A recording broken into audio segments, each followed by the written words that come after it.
Hello and welcome to Beyond the Lens, a podcast about photography for photography and photography lovers. I'm JD. My name is Dave. I'm lens discipline photography, and I also own a YouTube channel, Tac Reviews. And we're going to sit down and we're going to talk over the next 20 minutes or so about some things about photography, such as shopping for photographers and sort of getting started from that point and moving forward. So you just had a recent experience being in the client position, and experiencing it from that end, but also having the knowledge because you shoot a lot of weddings, you've shot concerts, you've shot a wide variety of stuff. So I mean, it was probably very interesting for you to experience it on the other end, and maybe a little frustrating as well. Yeah, it is, because as a photographer, my standard of photography is quite a bit higher compared to the regular client. Because I know the difference between good work, half decent work, to not so good work. And just picking out a photographer, I mean, you're looking, especially with nowadays, a lot of, I've seen amateur photographers produce amazing work. And I've seen the opposite, where professionals just give you a half, so-so work, or even just unacceptable work. So with this market, it's, from a client perspective, it's really frustrating at times. Just even when you find even photographers that suits your taste, doesn't necessarily mean that they're available. Right. Price will be another thing, right? Yeah. Price range, how much you're willing to spend. For me, money is not a problem for a photographer, because coming from a photographer, I know how much it's worth. Right. How much work is involved into shooting a wedding. I mean, yes, I may be shooting 8 hours, but if you consider that, for 1 hour, if you consider all the posts, if you consider all the time planning, scouting locations, knowing what's going on, and having a plan, exactly, which you really probably have to do for a wedding, especially, and in considering that there's a lot of things going on during that. I mean, you're paying for all that experience right there. And you also need to find a photographer that's willing to connect with you. I have dealt with photographers, especially my wedding one. I mean, they're great, don't get me wrong, but because of my wedding schedule being so tight, and being them between the move between cities, they did not have the chance to give me their 100% attention. Right. With me, when I deal with my clients, it's I pretty much follow them from stage one all the way till the end. I ask for all the wedding schedules. I'll do pre-scouting of the wedding venue, receptions and stuff. I know how much work and I know how much photography is worth. And when you're shopping with that photographer, a lot of people is like, "Oh, I'm not paying $4,500. I'm not paying $6,000." Well, guess what? I paid $7,000 for my photographer, right? Even though I received not $7,000 worth of work, I was disappointed at the end of the day where they have missed some critical shots. But that being said, I also understand, because, like I said, my schedule was quite tight. Right. It's quite tough to have. And in wedding photography too, as well. I mean, some bigger outfits, you'll have multiple shooters. You'll have, a primary shooter, a secondary shooter. If they're communicating well, you'll get better coverage.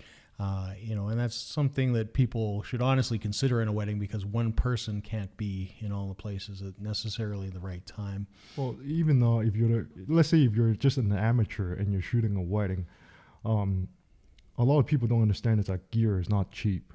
Yeah. Right. And liability insurance, that's another thing. Your business license, you still have to file for your taxes, your software. Yep. Right. For every 1 hour you shoot, my rule of thumb is you probably spend 3 hours worth of editing. Yeah. And after you shoot a wedding, you're looking at thousands of images to skim through. Yeah.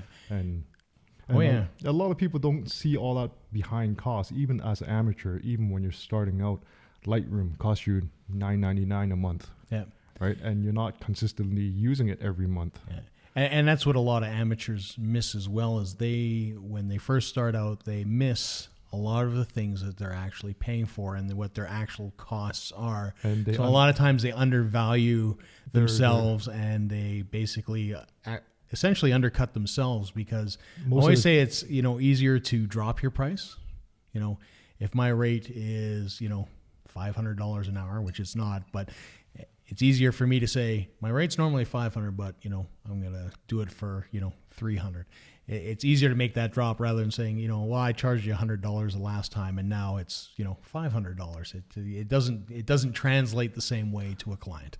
And I do see a lot of amateurs photographers undercut themselves with that type of work because, the client's like, I don't see the worth of photography. I just need a guy to do. I shot my brother's wedding the other day, just a few weeks ago. And he told me straight up, I cannot afford to pay you much. I'll be like, that's fine, you're my brother. Yeah. All right. And then he's like, I don't expect extremely professional work either. And I told him straight up, stop right there. You asked me to shoot your wedding for a reason. Yeah. And I told him straight up right there and then, I'm not going to give you any half-ass work. If I'm to shoot your wedding, even though if it's free or not free, or I don't care how much you're paying me, I'm going to be putting in my 100%. That's my business on the line. Yeah, it's your reputation. It's your images. My reputation, right? So, but back to shopping for photography, it's just that price. You get paid, you get what you pay for sometimes, and that is true in some sense. But the thing is that you can also get great work from some amateurs out there. Yeah. With a half decent price tag. Don't worry. My advice is don't worry about the price. Look at their work and see if their work is consistent. If it's your style, if you like their work, then go from there. Don't worry too much about the dollar point at first. Right? And I think that's the best advice that you can give anybody is to find somebody that you connect to visually. Yeah. I mean, a photographer, whether they're professional or we'll say professional amateur or even a lot of amateur photographers, will typically have a portfolio of some point, and you should take a good look at that. I mean, if you go take a look at my portfolio, you will never see a wedding shot. If I am selling wedding services, that should be a warning sign for you that, I'm probably not your best choice as a wedding photographer. I may have great shots, I may have great concert shots and all that kind of stuff. Does not mean that I'm going to execute on the same level that someone like yourself is that shoots weddings on an ongoing basis. Why? Because you have the experience, the knowledge, you've dealt with the routine of a wedding, all that kind of stuff. You know what you need to come out on the other end. Where for myself, it would be experimentation. And, you really don't want to pay somebody for their experimentation. And especially on your wedding day, you want somebody to nail it. Exactly, right? I'll be frank. I could be in the wrong place for the first kiss or several other things. I might miss some stuff that a person that shoots them all the time would get. Well, even if sometimes you're going to miss shots, right? It's true for any photographer. Yeah. You're going to miss shots, but you have to know that you missed that shot and you're going to have to recreate it. Yeah. Right? So... And the thing is, it's just when you're looking for a photographer, you also have to look at the connection, the feeling you have with that photographer too. It's just that everybody's different, even when it comes to character. Yep. Right? Some photographers, not saying it's a bad thing, not saying it's a good thing, but they have a huge ego. Oh yeah, I can do it. They charge you professional price, and at the end, they don't provide. Yeah. They give you half decent work. And there are some photographers that's like, hey, look, I know my level. I know how many weddings I've shot. And this is what I feel comfortable. And this is what I feel is fair. Right. And then I've seen a lot of those coming from amateurs too. But at least when you look at the portfolio, you can kind of judge. My rule of thumb is it doesn't matter if you're professional, if you're an amateur. When I look at your best photos on your website, nobody's going to post crappy photos on your website. No. Right? My rule of thumb is take 30% of that creativity, of that technique off. Right? And for me, that's a good judgment of how consistent you are throughout your portfolio. Yeah. Right? Because nobody's at 100% every day. Yeah. I've seen the best photographers have bad days.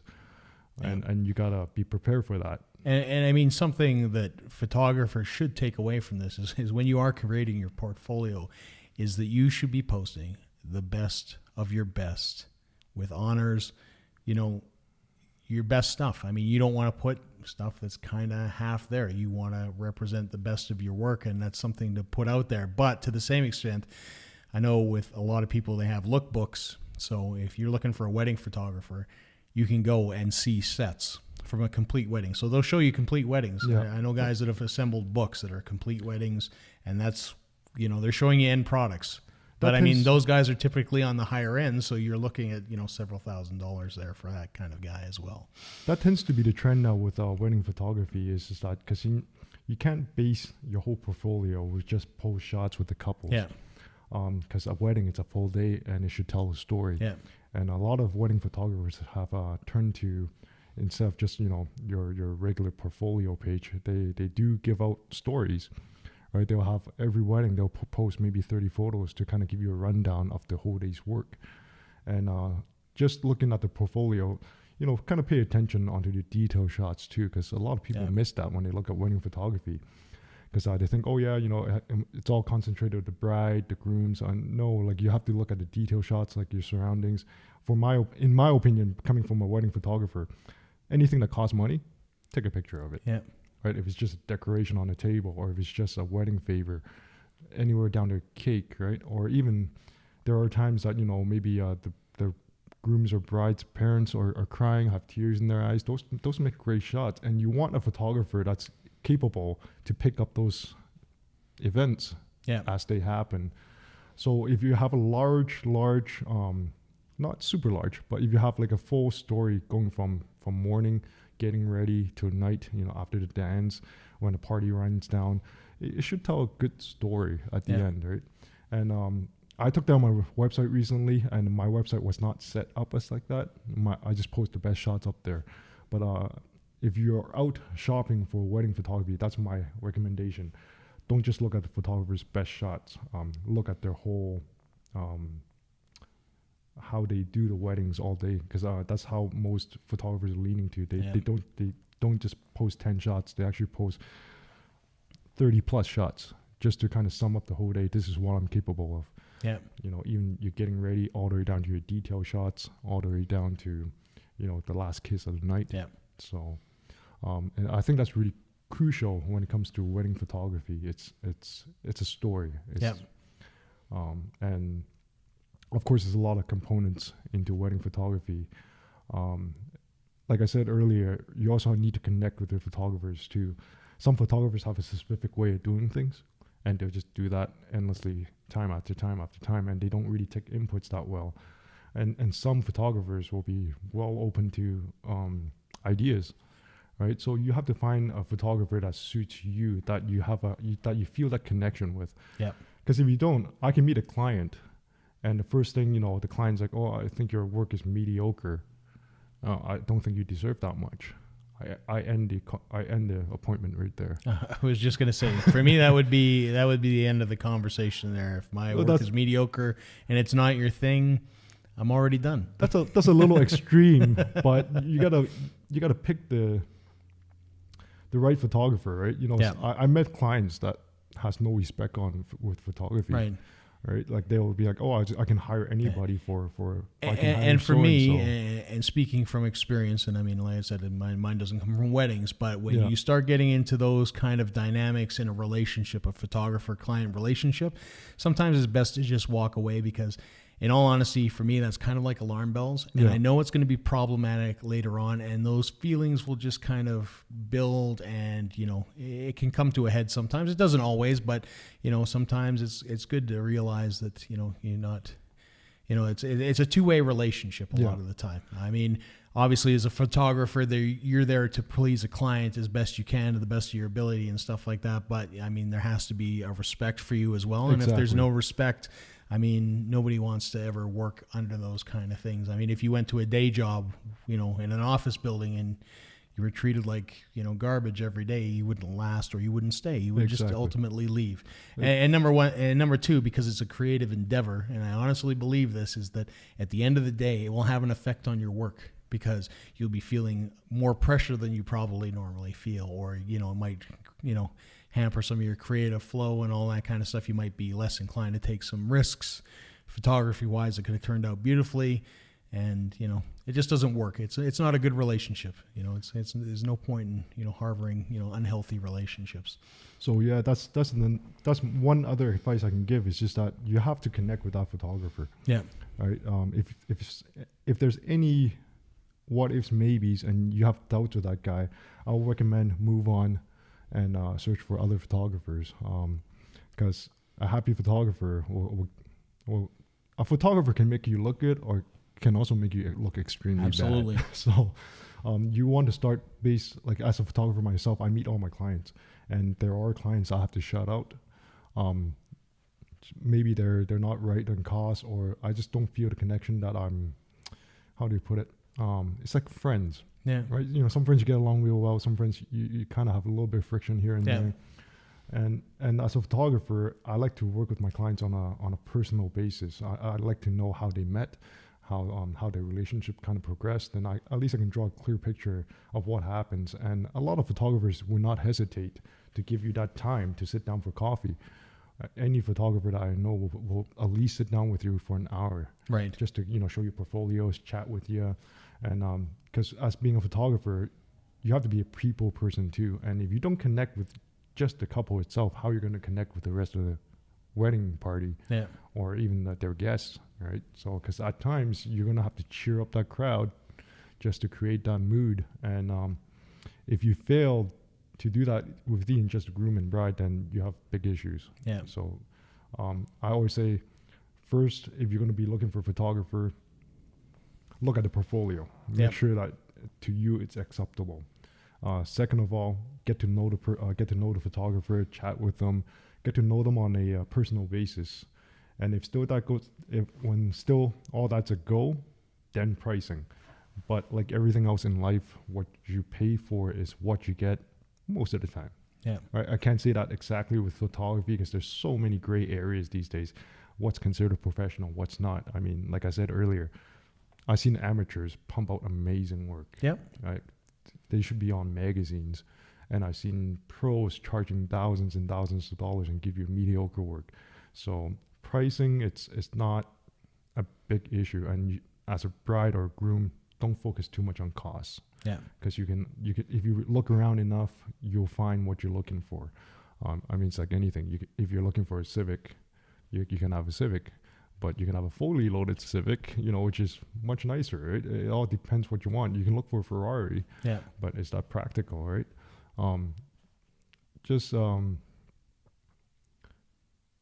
How do I put this? I think you just have to seek out the best fit. Yeah, best I mean, and like you said, that's relationship wise, like how you gel with a photographer. It's taking a look at the portfolio and saying, I like their work. Yeah. As a general body of work, I like their work. And I mean, it's simple to do that. You go through a website, you take a look. I mean, it's easy to rank. It's easy to take a look. You'll say, I like this person, I like this person, I like this person, and make a list. And then when it comes down to shopping those photographers, you'll have a price range. So my price range is, $7,000 to $10,000. It's 5 to 7. It's 3 to 5.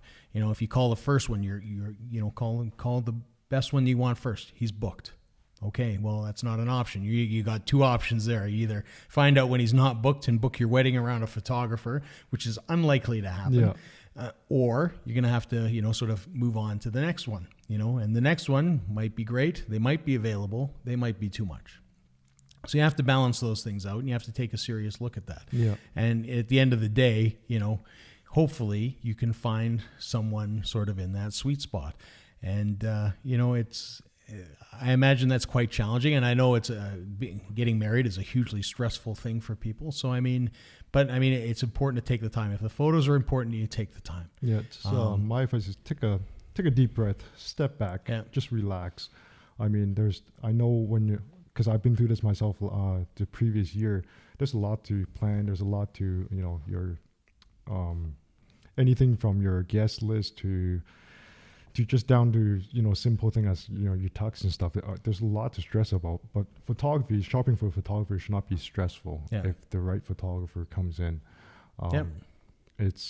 They'll work around your schedule. They'll kind of blend right in. You probably won't even notice them that they're there.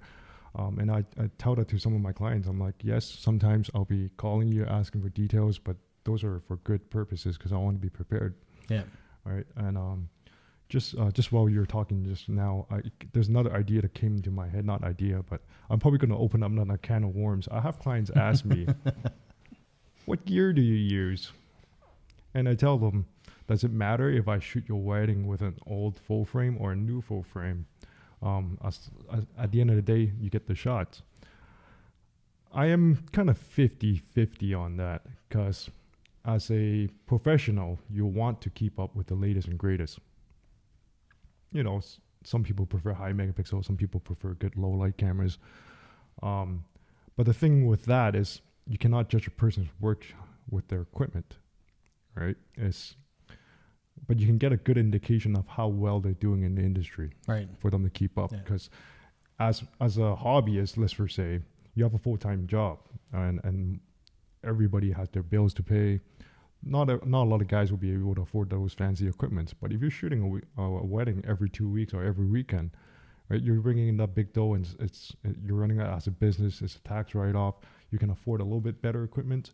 So it's for me, it's a gauge of how well a photographer is doing, but do not judge on that 100%. Yeah. Because I had a photographer shot my wife and I just over the weekend. He shoots with a D800. I'm like, okay, sure, you know, I'll take that with a grain of salt, but the photos just turned out to be horrible. I mean, it's novice work. I would not pay this guy a single cent. Out of the 125 photos he gave us, maybe 3 was acceptable. Yeah, and I can vouch for that. I looked at that. I counted maybe 2. So I mean, I think, you know, and you're emotionally involved in that situation, and you're saying 3. Those photos, to me, it's 2, and I have no emotion attached to those whatsoever. So I mean, that's not good. It's most definitely not good. As far as the equipment thing goes, I mean, obviously, as a photographer, you want the best equipment that you can have and afford to provide to your clients. To provide your clients the best service. As a consumer, as a person looking for work, the one thing I would recommend doing when you are searching somebody, online portfolios are great. Yeah, they are great to look at. They're fast, they're easy, all that kind of stuff. Set up an appointment, ask to see prints. Yeah, and the reason I say that is because I can take a photograph with, you know, a camera that's 20 years old. I can put it on Instagram. I can put it on Twitter.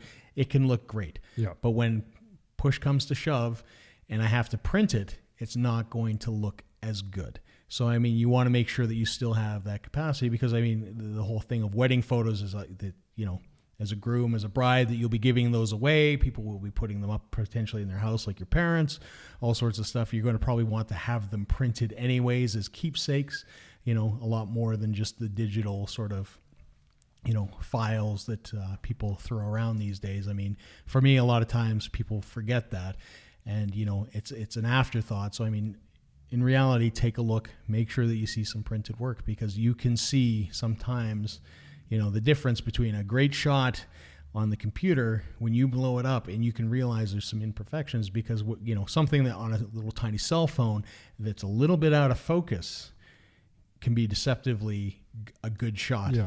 But when you blow it up, there's no hiding behind that. Well, and the thing is, that's the reason why you meet the photographers, you know, see the albums, see the products, what kind of products they offer. That will tell you a lot more than gear. It's just that I hired a professional for $6-7 grand for my wedding, and at the end, he was still waiting for the albums.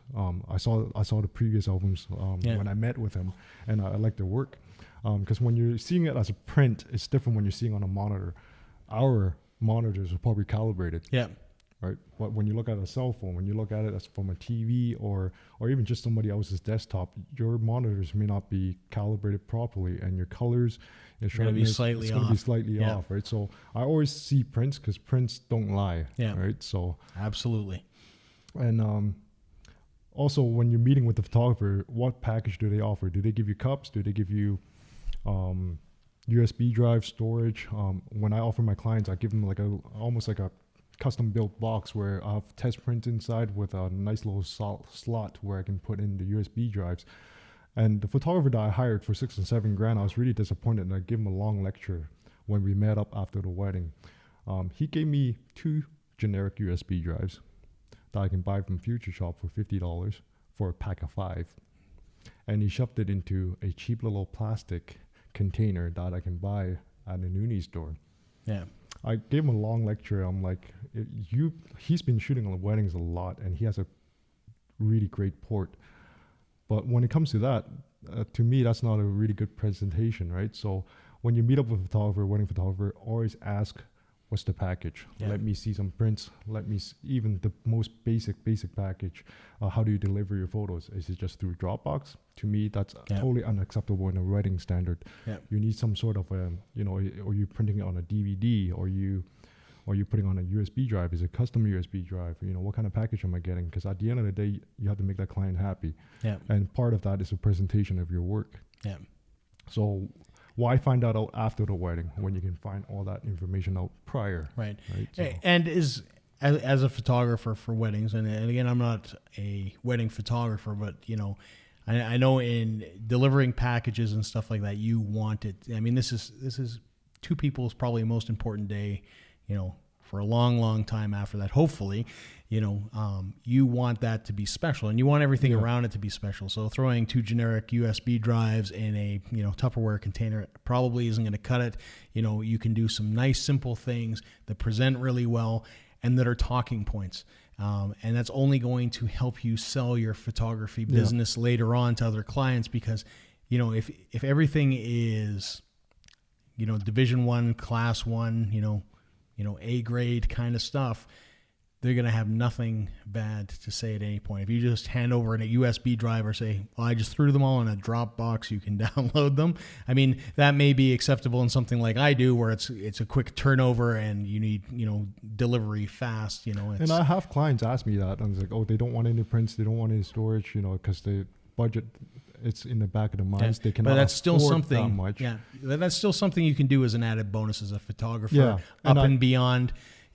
Sometimes, over delivering is a good thing, where you say, this is what the package is, but hey, I've got a special gift for you. Here's a photo book of your day. Yeah. And usually what I do is I'll still, even if I'll work around the client's budget. Not all photographers are willing to do that. But if the client cannot afford that much, maybe you can kind of talk to them.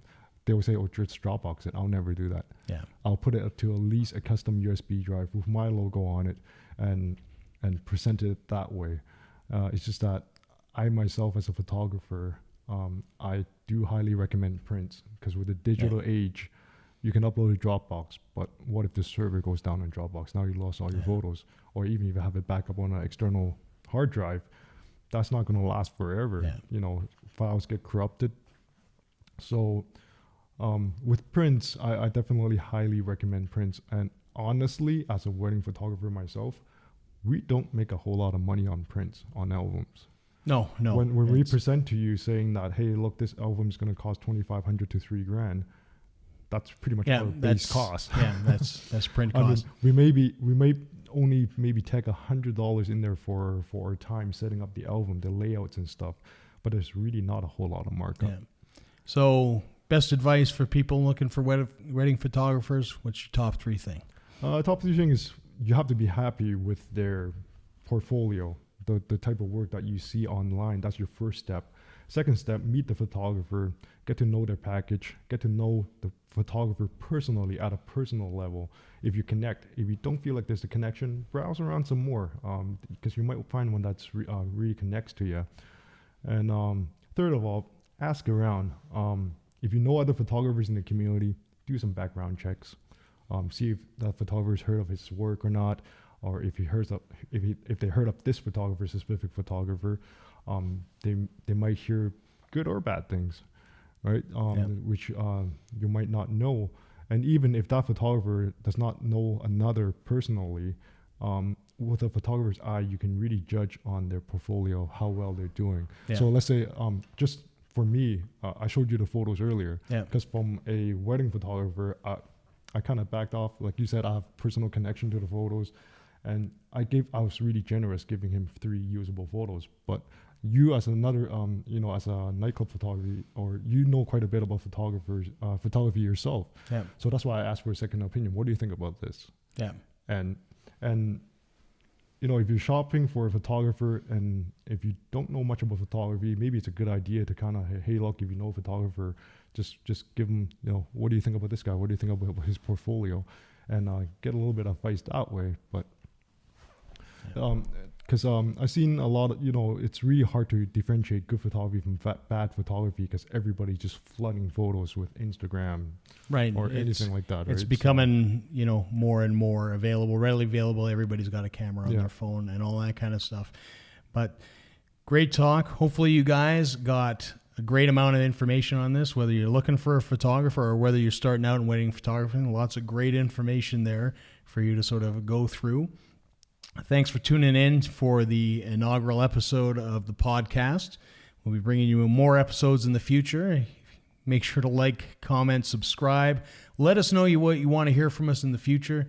I mean, we've got a vast amount of experience between us, and we can definitely discuss a lot of topics, everything from tech to establishing your business to all that kind of stuff. So drop us a comment below. I'm JD. My name is Dave. See ya. Have a good one.